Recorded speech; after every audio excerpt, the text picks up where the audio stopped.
Seriman panti panti omanan se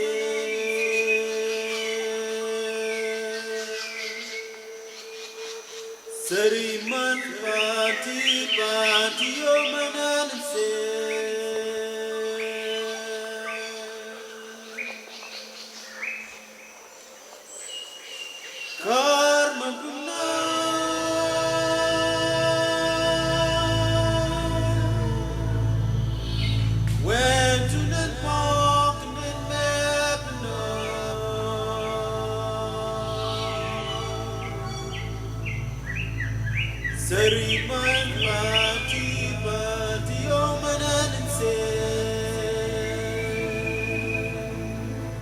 Welcome to this special Air Niugini presentation featuring Karawari in the East Sepik Province. In this episode, we'll be joined by our very special guests who have travelled all the way from Thailand.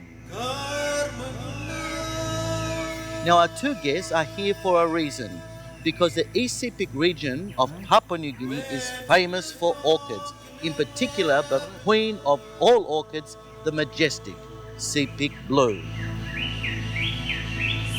Mr. Chidi and his friend Mock will join us as our journey takes us from Port Moresby to Mount Hagen and then on to Karawari Lodge, which will be our base as we then further explore the Yima lakes and other areas in search of orchids.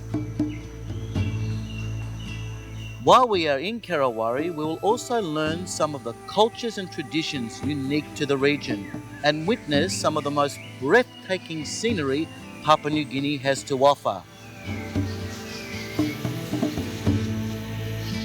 Plus, we will also find out more about our two Thai friends and see how the orchid industry in Thailand can provide some good insight and perhaps a blueprint into how PNG could develop its own orchid industry.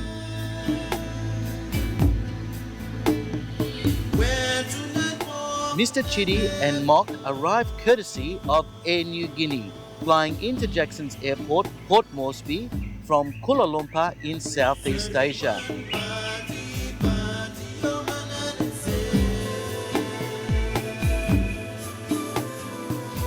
When Mr. Chidi and Mock arrived, we had dinner at Daikuku restaurant in Port Moresby, where we had a chance to meet some of our executive committee of the Orchid Society of Papua New Guinea. Then, the following morning, we had an early start on PX 180 to Mount Hagen. On our arrival at Kagamooga Airport in Mount Hagen, we caught up with our good friend Bob Bates of Trans New Guinea Tours, who took us the rest of the way, about a half an hour flight by light plane to Karawari.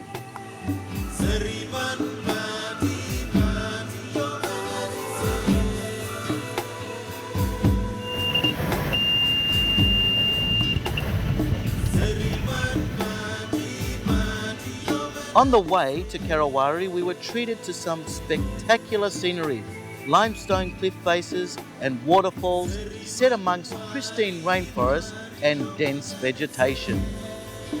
Closer to the Sepik region, we had a good view of the Yima lakes before commencing our descent into Karawari. From the airstrip at Karawari, it is only a short ride, firstly by boat and then by four-wheel drive to Karawari Lodge. That would be our base for the next 5 days.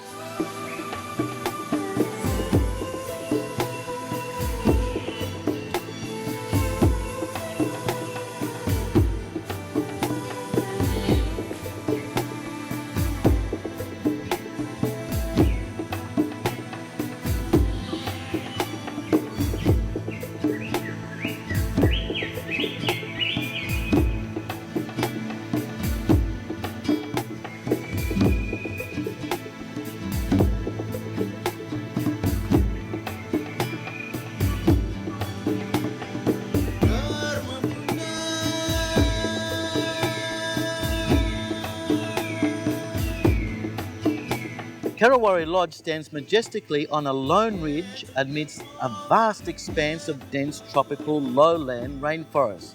And the view from the balcony just has to be seen to be believed. It's as if you can see forever. Welcome to Arambak country, one of the most remote and unspoilt areas of Papua New Guinea. 100 meters down below is the main highway, the Karawari River, which provides the region with its livelihood and a means by which the local people can travel by dugout canoe. As well, the river provides the region with its source of food. The Karawari River, like the Sepik River, is the lifeblood of the region. The tropical lowland rainforest, which surrounds as far as the eye can see, is one of the Earth's most complex habitats and home to an immense variety of fauna and flora, not to mention one of the most unique and ancient human cultures in Papua New Guinea.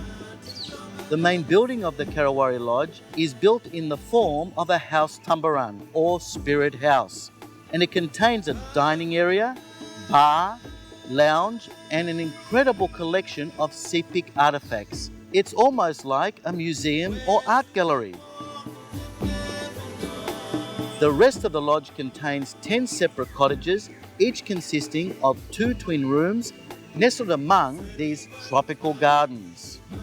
All the buildings in Karawari are constructed from traditional bush materials and inspired by local architecture. At the same time, the rooms have modern bathrooms, comfortable mosquito-netted beds, ceiling fans, and a breezy veranda to take in the spectacular views. As I said earlier, the main building of Karawari Lodge is just like an art gallery or museum. So to tell us all about it, let's meet Chris Nick of Trans New Guinea Tours. Okay, Chris, explain what this traditional carving is all about. Okay, this one is a traditional food hook. Food hook is all over in the Sepik River in Karawari. We have these spirit food hooks, usually made and presented back into the house or can be in the spirit house. More decorated ones belong to the spirit houses, while the men cook inside, cook fish or pig meat, whatever they hunt, or fishing, and then leftover pack them into the bags and then they hang them. That's why it's known as food hooks. This one is from the middle Sepik, that one also. The other one, those ones from the middle Sepik. So these ones are recognized as food hooks. And they're very special just for spirit houses only. This is the special ornament and it's a symbol, main symbol in Karawari, just found in Karawari. It's been born from the upper Karawari mountains under the caves. The idea of making this ornament came from the sun. The sun is a spirit, is the name of a man. So this figure is very, very unique in Karawari only. This is very special in Karawari and it's helped for hunting. Very good hunting done by this spirit here, Kamanggabi, the traditional name.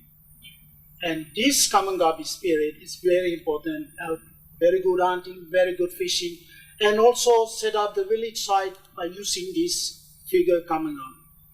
And also they use this in the war raids. During the war raids, they use this one to identify the enemy sections, whether they will ever war with them or they will withdraw the war and change the direction. So this Kamanggabi figure just found in Karawari. War shell here, the war shell was used in the early days when the war raids, during the war raids. Okay, they used them to protect them because the harpoon spears fired by the enemies, bows and arrows, and bamboo throwers. Most in the lowland here, most of the people are not very good in using bows, but they are very good in using bamboo throwers. To protect the enemies, throwing spears to them, they use these war shields. It's very, very important and protective while they go out in the war raids. Finial. Finials are very, very important building a spirit house and on the ridge beam up on just below the gable mast is Finial up there.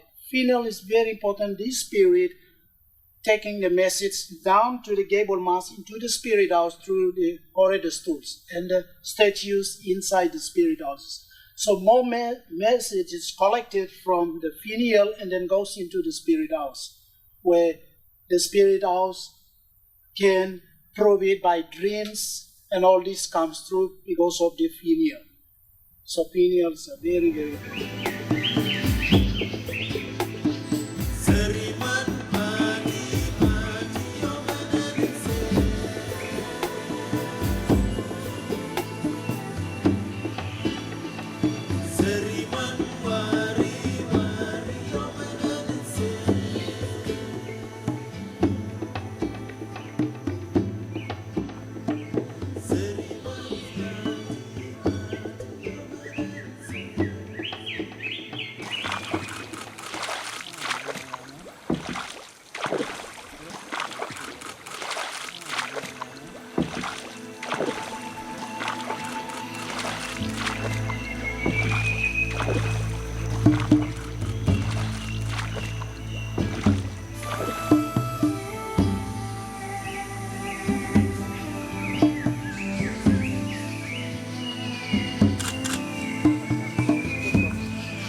Here we are on Yima's Lakes with Mr. Chitty and Mr. Mocha. And this is why our guests have come all the way from Thailand. They have come in search of the magnificent Dendrobium lasianthera, commonly known as the Sepik Blue. It is the unofficial flower of Papua New Guinea and it features on the emblem of the Orchid Society. And you'll also find it on the cover of our book, Spatulata Orchids of Papua New Guinea. Now to get to Yima's Lake, we started out early from Kawari Lodge and headed upstream to the junction of the Karawari and Arafundi River. We then travelled a further 90 minutes by boat along the Arafundi River until we reached the Yima's Lakes. The warm and moist humid conditions of Yima's Lakes acts as a hothouse, creating perfect conditions for a variety of species of orchids, the most prolific of which is Dendrobium lasianthera, the Sepik Blue. This is another magnificent form of Dendrobium lasianthera. You can understand why they call it the king of all orchids, or especially the queen of all orchids, because of this magnificent flower. The Sepik Blue is an epiphyte, and its hosts are the exposed limbs and branches of trees and bushes found along the banks of the lake. The Sepik Blue has maroon canes growing up to 3 meters in length. It has multiple flower spikes that can carry up to 30 large flowers per raceme. The flowers are variable in colour, shape and size depending on the area in which it's found. While we were in the Yima's Lakes, we took cuttings of Dendrobium lasianthera that will eventually find their way to the new National Orchid Garden located at 14 Mile in the nation's capital of Port Moresby.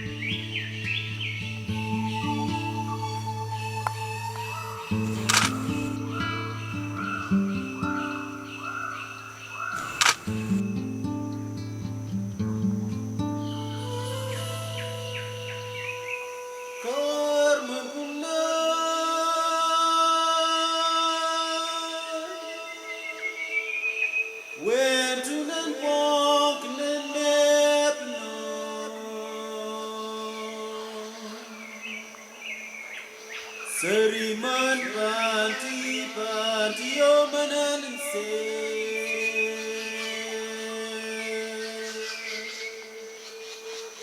Seriman panti panti o mananse.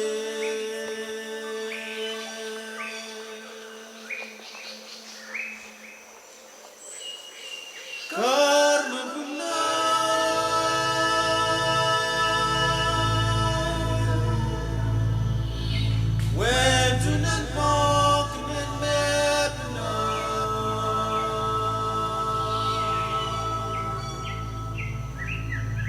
Seriman Pati Pati Omananse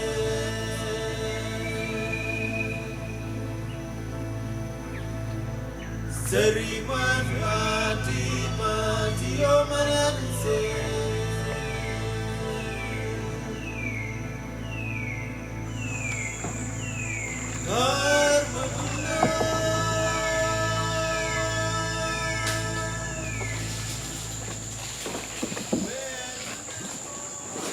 Besides the Sepik Blue, we came across a number of other orchids and plants worth noting.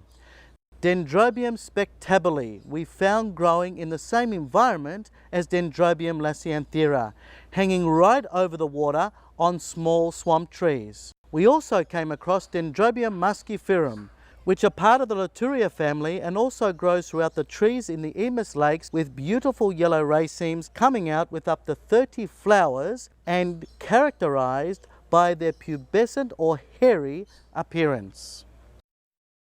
Now have a look at this one-day wonder. It's called Grastidium, and the name is derived from the grass-like growing habits of the plant. Now these beautiful white flowers unfortunately only last for one day, but there are many species of Grastidium that can be found here throughout the East Sepik Province. Also found growing side by side to Dendrobium lasianthera is Dendrobium cornanthum, a beautiful yellow flowering orchid. If you saw it together in its natural environment when the two plants were not in flower, you wouldn't tell them apart. But when they are in flower, they are completely different in color, shape and form. The cornanthum flowers are bright gold in color, and the plant can carry up to 30 flowers on a raceme. Now we also documented a couple of other orchid species found growing throughout the Yima lakes. Dendrobium merbinianum, which can bloom all year round with these characteristics of slender yellow petals with 5 to 30 flowers per raceme. Another discovery was this beautiful miniature orchid found growing on branches hanging over the water. Apart from the orchid species, we also found this magnificent vine called the flame of the forest. As you can see, the vine's flowers look like flames of fire, hence the name Flame of the Forest. Now also growing with Dendrobium lasianthera on the small swamp trees is this very unique and fascinating plant called Nepenthes. And guess what? It's a trap! That's right, the Nepenthes plant actually traps ants and other insects with its nectar located just under the lid of the plant. The insects are attracted by the nectar and then fall into the trap. They are then digested within the body of the plant, which acts like the plant's stomach. The plant is carnivorous and it draws its nutrients from the insects it consumes. Meanwhile, back at Karawari Lodge, we found growing on the side of the road this beautiful plant of Spathoglottis plicata, which is a ground orchid. This just shows you the diversity of orchid and plant cultures in this spectacular and unique part of the world.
For the people of the Karawari, there is a plant far more important than any orchids that we've ever seen, and that is the sago plant.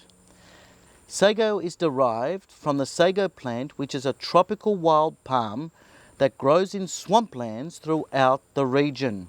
The sago plant provides a source of building material and even clothing. But most importantly, it provides the people of Karawari with a staple diet.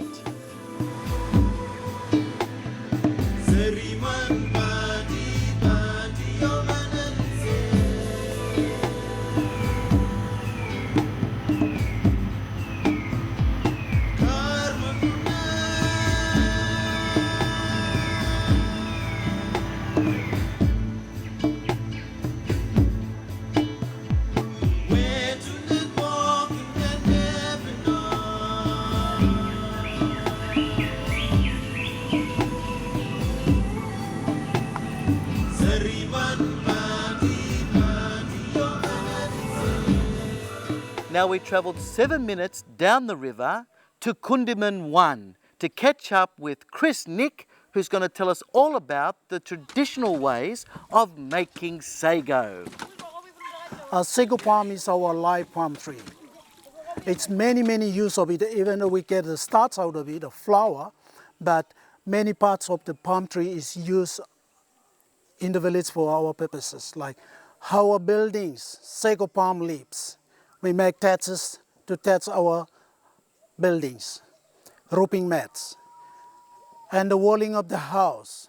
You have seen the women wear grass skirts. All these grass skirts comes out of sago shoots. Women spend time, cut down sago shoots, flip it up and collect the fiber, and then they make skirts. That's our traditional skirts, comes from the sago palm shoots. Fish trap bags. Fish trap bags comes out of the sago palm strip. Bark strips you use to make those cooking bags and also trap bags, prawn bags or fish trap bags. Actually the tree is killed, or we cut down the tree. We cut down the tree, we measure it to 4 to 5 foot long, and then we cut and then we split open apart. And then we pound it. Pounding it, and women comes along and do the straining. Men do the pounding, pops is collected by women, stand on a straining area straining. Both men and women share the job together to collect flower out of the palm. It's all the job. Besides sago making, there is no fishing, no firewood collecting, no hunting. It's only a day for the sago. If the tree trunk gives you about 3 pieces, is 3 days, 4 pieces, 4 days, 5 pieces, 5 days.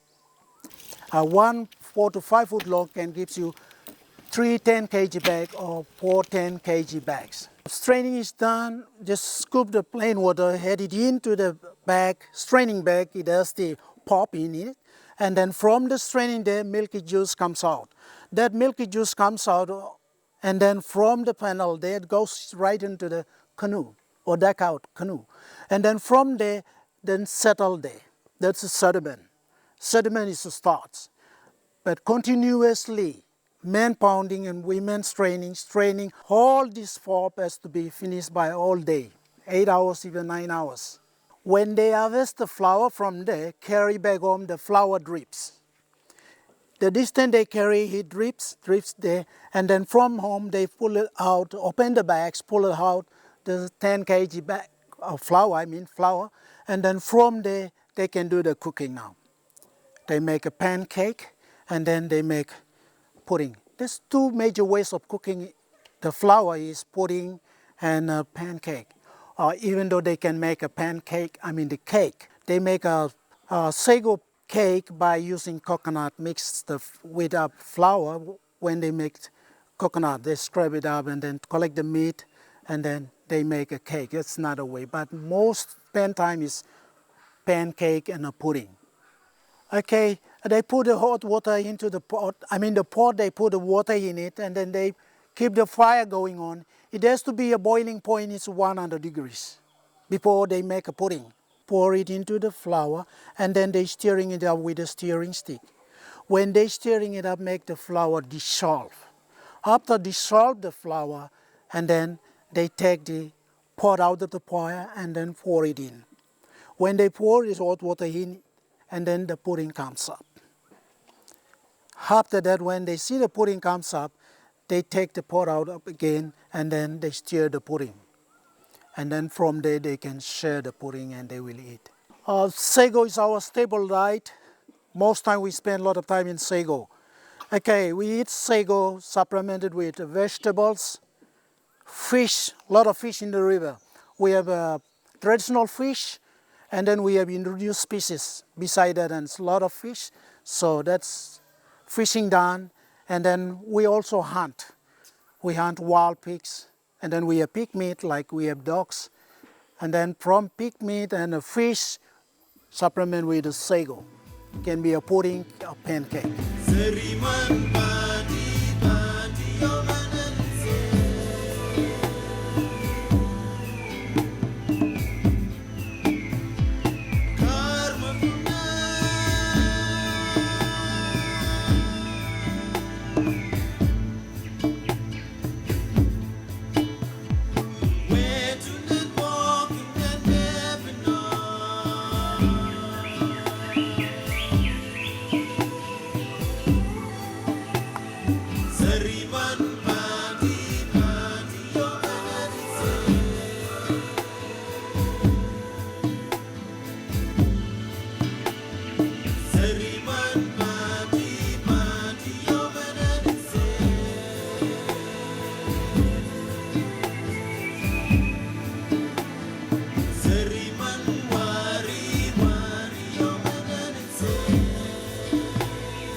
Well, have a look at this.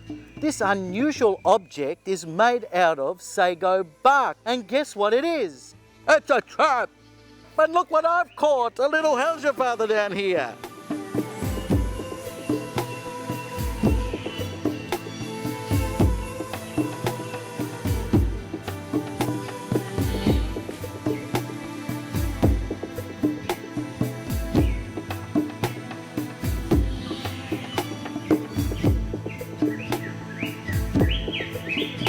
From Kundiman village in the East Sepik Province, I wish you all Happy gardening! Hey!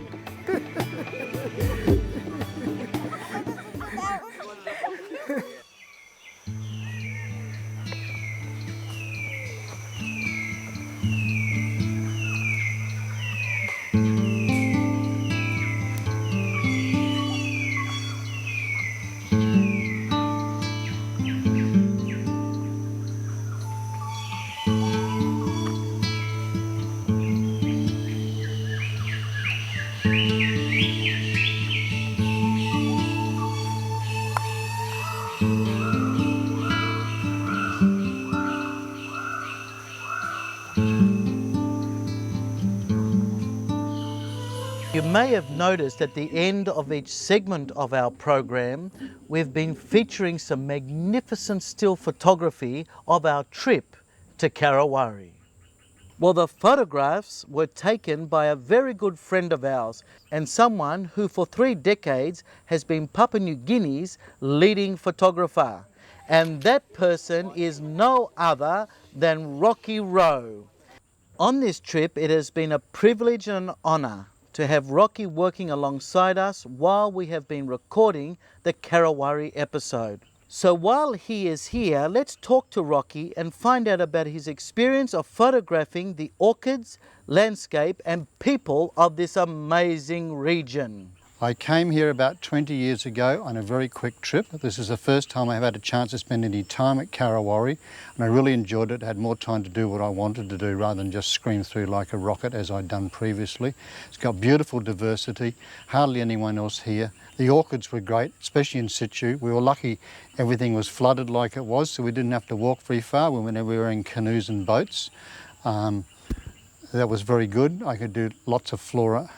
The people were great, the villages are very picturesque. I love those dugouts and the kids are really cute. When I'm framing up a subject, I'm trying to create the look that I see when I look at something. If it's a nice beautiful background with something nice in the foreground, I may use a wide angle to get it all in the picture. If it's just one particular thing I like and I want the rest of it out of focus, I'll use one of my longer lenses. One of the main highlights of my photography career is coming to Papua New Guinea and forgetting to leave. Best move I ever did. Some of my favourite pictures on this trip have been like the insects on the flowers and the branches of the trees. Lovely spider that Glenn spotted. We've had lovely things, reflections off the water, like I did a nice Lasianthera with reflections flickering off the water behind it at one stage. We have beautiful sunsets at this location here. Another thing I enjoyed shooting was that frogmouth. I stood on the top of the boat and the frogmouth chick was just sitting in there with its eyes closed and its great big wide beak. I hadn't done one of them before like that. I really enjoyed going to the villages. The kids are really cute and splashing around all over the place in the water. It's great.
Today we travelled up the Karawari River right up to the headwaters, where the water runs faster and the climate is cooler and less humid. Along the way we stopped at Binam village and visited the local school, not only to introduce our two Thai friends, but also to show parts of an earlier Happy Gardener documentary on the East Sepik region. We're here to film a documentary for Air Niugini, our nation's flag carrier that flies all around Papua New Guinea and around Southeast Asia.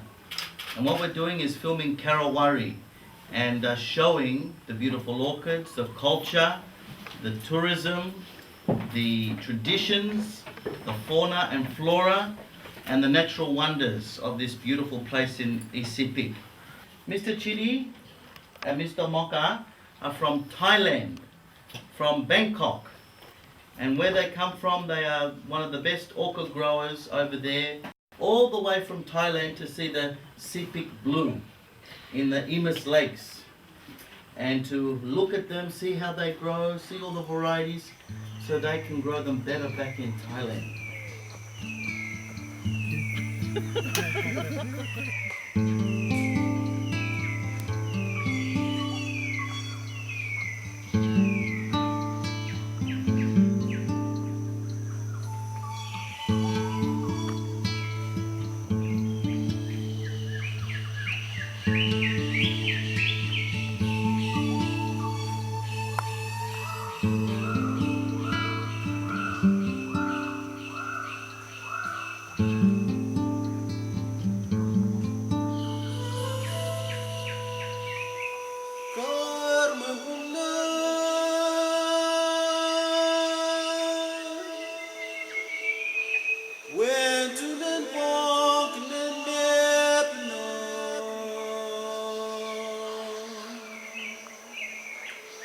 Seriman pati pati omanan se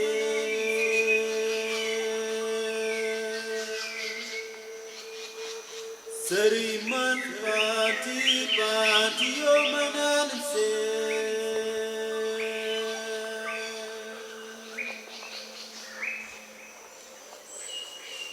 Karma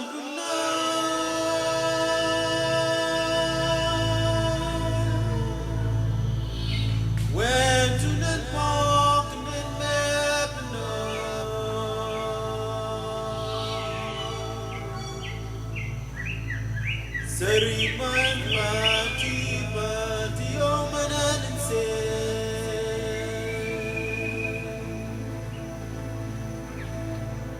Seriman pati pati omanan se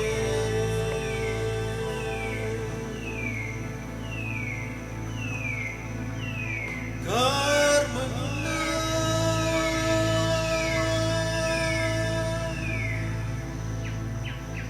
where to the walk and never know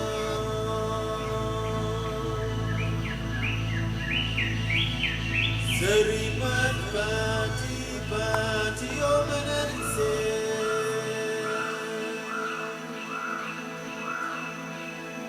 Seriman pati pati omanan se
from Tungabit on the Karawari River.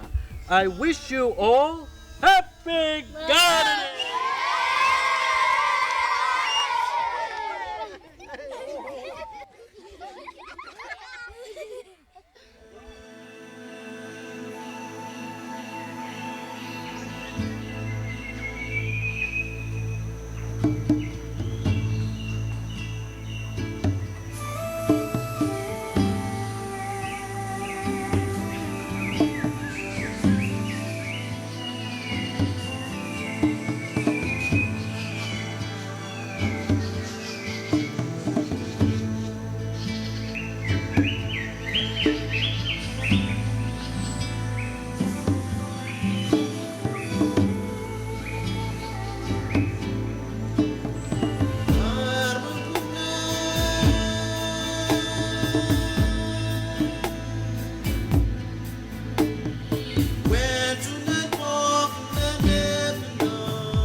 Our trip to Karawari is like a heaven for orchid collector.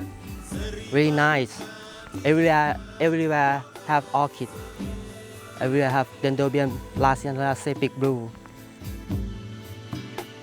Very nice lodge. Fantastic people. They look good, they are happy, and they are friendly. From Karawari and the Yima Lakes in the East Sepik Province, I wish you all happy gardening! Hey! We are coming to the end of our amazing journey to Karawari in the East Sepik Province. And no better way to end it than to witness this magnificent view over Yima Lake.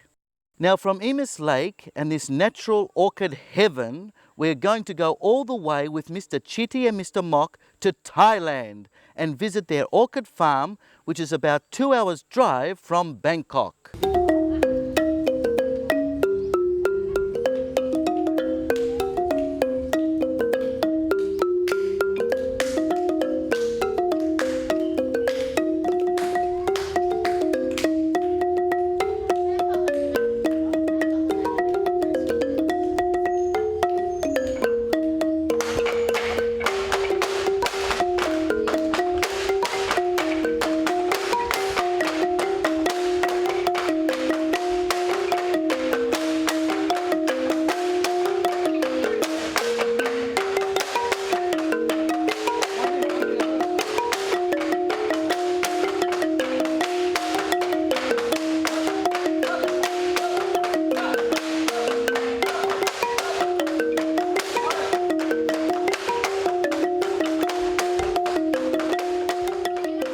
Now here we are in Thailand, thanks to Air Niugini, and I'm with Mr. Chitty and Mok in Mr. Chitty's orchid nursery.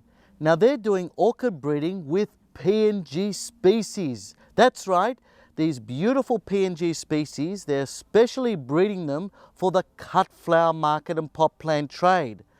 And they're making hundreds and hundreds of crosses literally to produce the best cut flower orchid, with the background being Papua New Guinean. And they're doing it right here in Thailand. Now to get to Thailand, Air Niugini flies direct to both Kuala Lumpur and Singapore, and from there it's only a couple of hours flight to Bangkok International Airport. Now, Mr. Chitty's orchid nursery is located 2.5 hours drive out of Bangkok, the capital of Thailand. And here you can find all the orchids in the world and all the rainbow of colors, from vandas through to cattleyas, dendrobiums, and even crucifix orchids. Now, the special thing about this nursery is they're doing a big breeding program with PNG orchids. And have a look at this. Dendrobium lasianthera, the Sepik Blue, growing here in Thailand, absolutely fantastic, as well as all its hybrids with the Sepik Blue. Now remember, the Sepik Blue is our national flower. We call it our national flower because it's the queen of the orchids in Papua New Guinea. So the Sepik Blue has gone from Yima Lakes to Thailand and is now finding its way throughout Southeast Asia, promoting our wonderful country, Papua New Guinea. Now, Mr. Chidi is famous all over the world for his orchids because this particular one and many, many more are used as cut flowers and sold throughout the world. This is the one named after him called Chidi Spots. It is actually a mokara and it grows freely in these tropical conditions. We have these in Papua New Guinea as well, and they're fantastic for cut flowers. And I'm standing right next to the creator and the man that made this beautiful orchid, Mr. Chidi. And as you can see, he's very proud of his own orchids. Now we have come to Thailand for a reason, and that is because the Orchid Society of Papua New Guinea is participating in the Royal Thai Horticultural Show. And it's at the Rose Garden, and we put up a magnificent display to show off Papua New Guinea to all the people in Thailand. Now let's head back to Bangkok and see the Orchid Society of Papua New Guinea's beautiful display, as well as all the orchids that are at the Royal Thai Horticultural Show.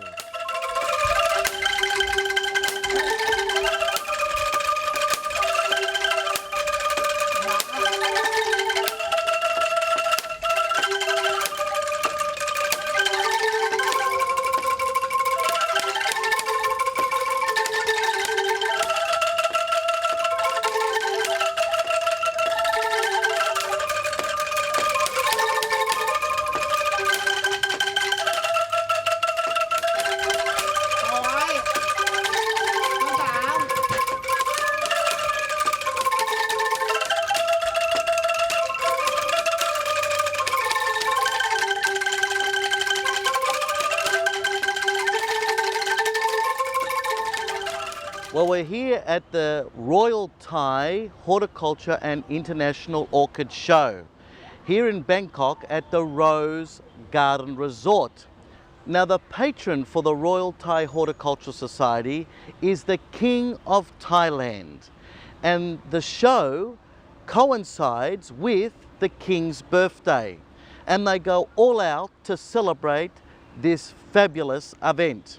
Now, last night we went and visited the Royal Palace to see all the sea of lights and decorations and celebrations for the King's birthday. It was absolutely amazing, and the Thai people really have pride and love for their king. And this is a great time to visit Bangkok because this time of the year it really comes alive.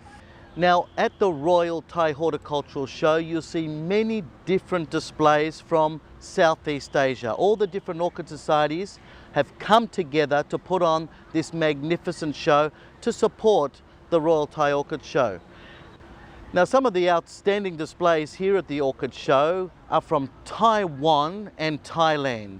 They really know how to put a magnificent display together, and they know how to grow their orchids as well. Have a look at these beautiful Phalaenopsis and slipper orchids in all their glory, and they are champions when it comes to growing these particular orchids. Now, this is an orchid show where you can learn all about the different orchids from Southeast Asia and have an unbelievable experience in seeing the colors of the rainbow that you've never seen before in all these beautiful orchids, and take pictures and also have a great family outing. Now, with the Papua New Guinean display, we've put these beautiful Sepik stools and masks in to basically make it look so unique and outstanding. And we've brought the Sepik from Papua New Guinea to Thailand, and also have the beautiful Dendrobium lasianthera, the Sepik Blue, in the display as well, which is much admired by the public. So our display, I would say, not being biased, is one of the best because it's so unique and outstanding.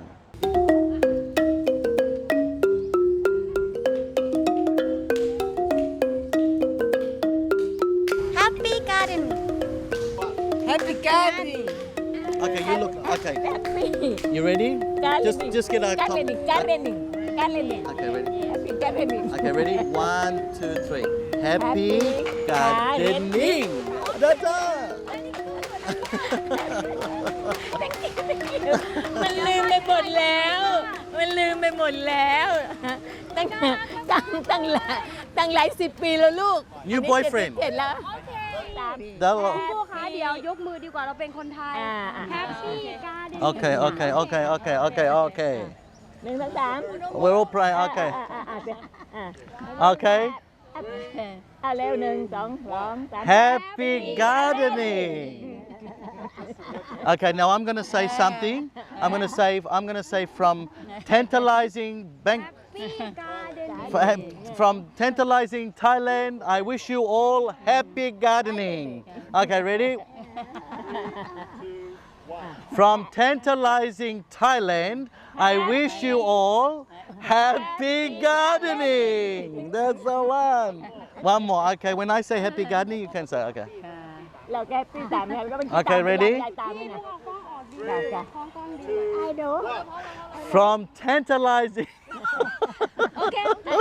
ไอ้ลุงน้ำ Those are- ลุงน้ำ Okay. ลุงน้ำลูกลุงน้ำนะเข้ามาที่สบายด้วยจะไป Okay. Okay, ready? ลุงน้ำนะลูก Okay, ready? From tantalizing Thailand, I wish you all happy gardening. One more. Okay. You look at the camera. Look at the camera.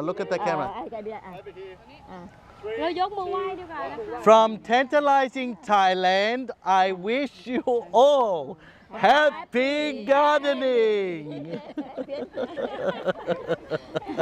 หัวเราะใหญ่เลยใครหัวเราะ Thank you, Mama Boo Boo.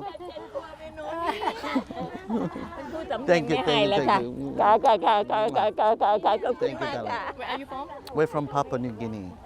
Nice and close, and I want you to, yeah, that's it, lovely. I want you to look into the camera, and I want you to say, happy gardening, and look, really give it to them all over there, because you're saying that to all these people, so when they see you, Can we practice like yeah, we'll give a practice, couple of practice. He'll call you in, okay? Nice and close. 3, 2, 1 like All right, now you ready?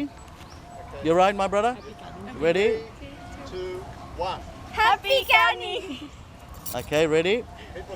It's Always. okay, it's good. Yeah, good. Right down the camera. But when you say it, you don't look at anybody else. You Okay. concentrate your eyes Okay. into the camera. Okay. 3, 2, 1. Happy gardening. Okay, one more for good luck. Okay, and when you say happy gardening, give woo. Okay. Okay. Yeah, ready? How to jump? You can jump. You can do what you like. This is your last one. Okay, ready? 3, 2, 1. Happy gardening.